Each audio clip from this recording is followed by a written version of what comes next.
uko na nguvu. Bwana asifiwe. Ujumbe wa siku ya leo, ufalme wa Mungu unatisha. Bwana asifiwe. Ukiwa katika ufalme wa Mungu lazima utishe, maana unayemtumikia ni Mungu mzima. Haleluya. Unayemtumikia ni Mungu mzima, na ni Mungu ushindi, na ni Mungu utisho. Kwa hivyo ufalme wa Mungu unatisha. Bwana asifiwe. Biblia inasema kwenye kitabu cha Danieli 6 mstari wa 7. Naomba msomaji anisomee huo kifungu.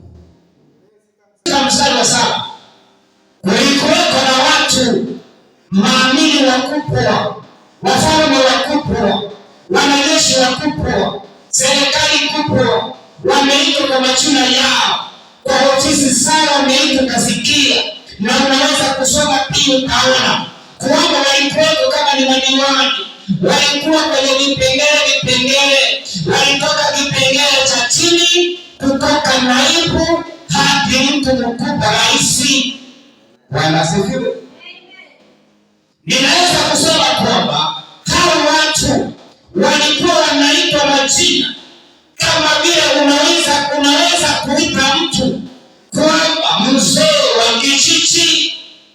Ukitoka mzee wa kijiji unaingia katika mzee mwingine, unaingia kwa chief, unaingia kwa kila mmoja kwa majina yake, hadi unafika kwenye rais mkubwa wa nchi. Bwana asifiwe. Hawa watu walikuwa hivyo, mawaziri, maliwali, watu wakubwa, wakaitana wao kwa wao, wakaitana wote kwenye baraza, wakakaa pamoja, wakapitisha sheria. Haleluya. Amen. Wakasema kuanzia leo na tumepitisha sheria hii. Huyo rais hakuwepo. Haleluya. Mkuu wa ufalme huo wa giza hakuwepo. Lakini walikaa chini, wakazunguka, wakapitisha sheria, wakasema. Walikuwepo wakubwa kutoka wadogo hadi wakubwa, wakasemezana wote, wakapitisha sheria, wakasema asiwepo mtu yoyote yule anayemtumikia Mungu wa mbinguni hata moja katika jamii yetu. Bwana asifiwe. Unajua vizuri, chifu alitangaza kwenye ile asema, kesho tunahitaji kukaa baraza, kwa sababu tumekuwa na watu ambao wanatuiba sana. Tufanye ushauri na tuongee tuone ni kina nani. Lazima watu wataenda pale, kwa sababu anazungumza na rais. Akisema kwanza, rais hata kusema asema yeye, nimesikia kwa redio ya kwamba tarehe Jumapili saa 6 tutakuwa Kehanja. Rais atakuwa Kehanja. Walienda sana, walienda mno. Kwa hiyo walikaa, wakazungumza, wakapitisha sheria, wakasema miongoni mwetu na katika nchi hii asiwepo mtu yoyote ambaye anamwabudu Mungu wa mbinguni hata moja, ijapokuwa tu mfalme wetu ambaye tunamwabudu sisi ndiye atakayeabudiwa hapa. Bwana asifiwe. Inasema huko kulikuwa na Danieli, wakati ambapo anatunga sheria katika hiyo nchi wanayotungia sheria, kulikuwa mtu anaitwa Danieli, yumo ndani ya hao watu. Wakati wanatunga sheria, mtu yupo anaitwa Danieli, na yeye ametungiwa sheria ya kwamba sheria ilipo ni kwamba asiwepo anayemwabudu Mungu. Na huyo Danieli yeye ni mmoja wa kuabudu Mungu wa mbinguni, na sheria sasa imepita asimwabudu Mungu kama vile leo. Lakini leo kama vile leo sheria leo haikuwa sheria, lakini ilikuwa ni mhubiri kina nani ambao wameishaenda kwa ugani akapatikana wawili. Haleluya. Wapigia hao watu makofi. Nataka nikwambie sasa hivi kama wote kwenye baraza wakakaa pamoja wakapitisha sheria. Haleluya. Amen. Wakasema kuanzia leo na tumepitisha sheria hii. Huyo rais hakuwepo. Haleluya. Mkuu wa ufalme huo wa giza hakuwepo. Lakini walikaa chini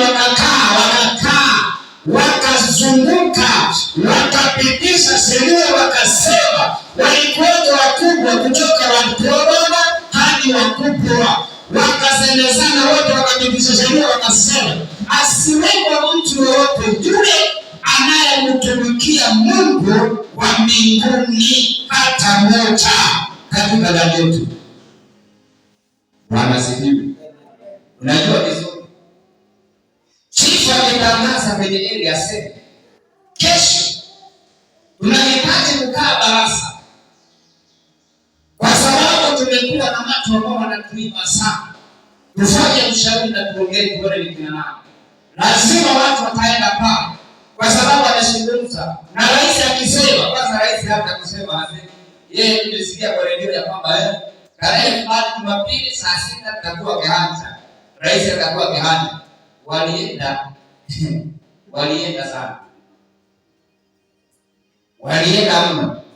Kwa hivyo walikaa wakazungumza, wakapitisha na sheria. Mtu yupo anaitwa Danieli, na yeye ametungiwa sheria ya kwamba sheria ilipo ni kwamba asiwewe anayemwabudu Mungu, na huyo Danieli yeye ni mmoja wa kuabudu Mungu wa mbinguni. Na sheria sasa imepita asimwabudu Mungu kama vile leo. Lakini leo kama vile leo sheria leo haikuwa sheria, lakini ilikuwa ni mobi. Ni kina nani ambao wameshaenda kwa uganga akapatikana wawili. Haleluya. Wapigia hao watu makofi.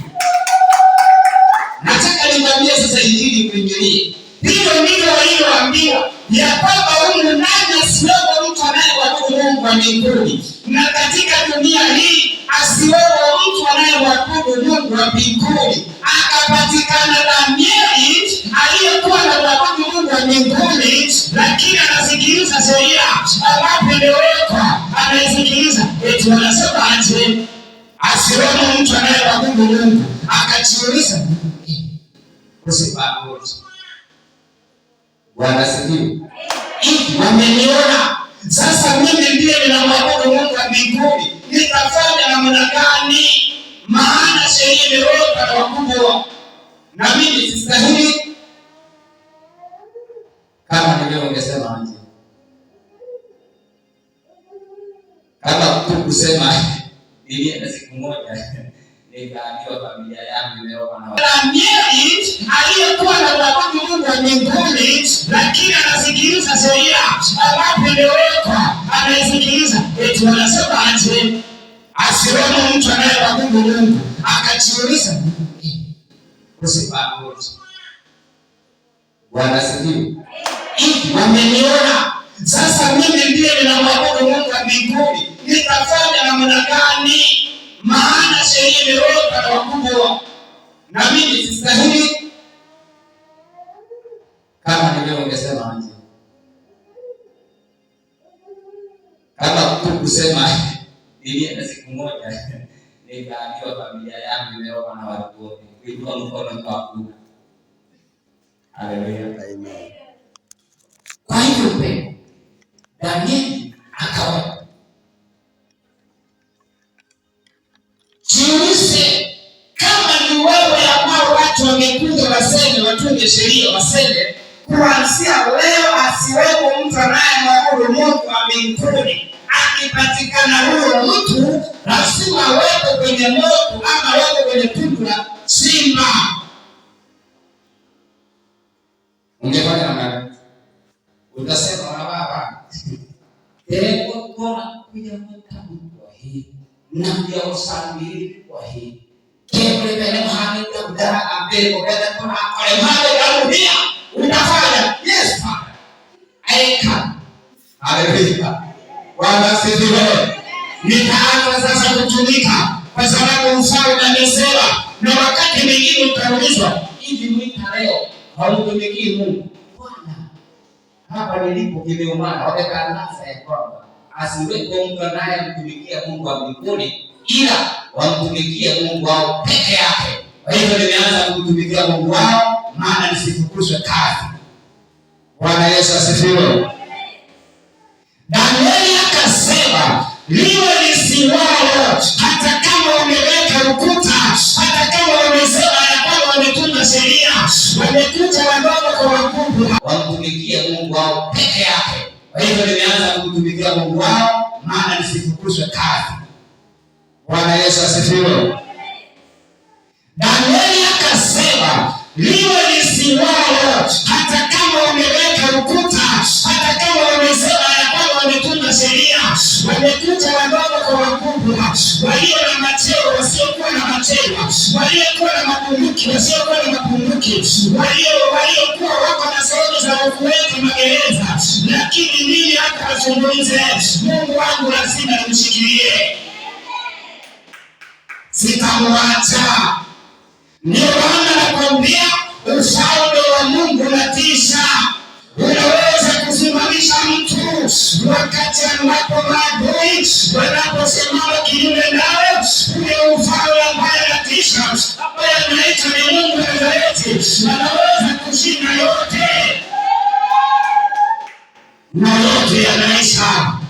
Bila sababu ya kwamba Danieli akasema, mimi simwachi Mungu, kile kibao kile basi, lakini mimi sitamwacha Mungu aliyeniita. Ni kwa nini sisi tunamwacha Mungu kwa wepesi? Bwana asifiwe. Bwana asifiwe.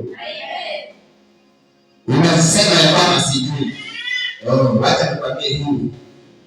Juzi au kushauriwa haukuambiwa neno fulani kuhusu kanisa. Hata nawaza kwa sako. Ichule dola yote iko kuhusu kanisa hili. Mchungaji kana wapi? Mama yeye ndio kulitu pale kwa. Haleluya. Bwana Yesu asifiwe. Kuna ufalme wa Bwana wakati unaposimama na wewe, lazima falme zingine zitaanguka, hizo falme zitanyooka, hizo falme zitatoweka, zitaacha ufalme wa Mungu kufanya kazi.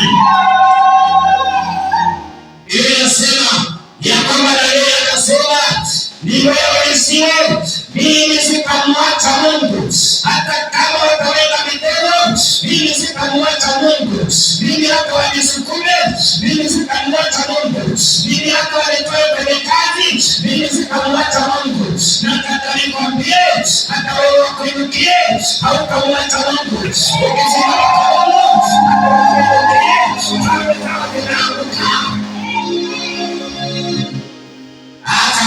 hakuna na mavingo.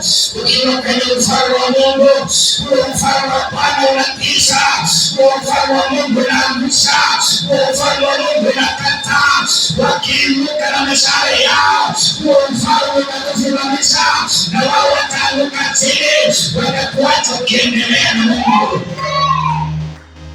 Mstari wa 12 nataka nikatekate. Mstari wa 12 unasema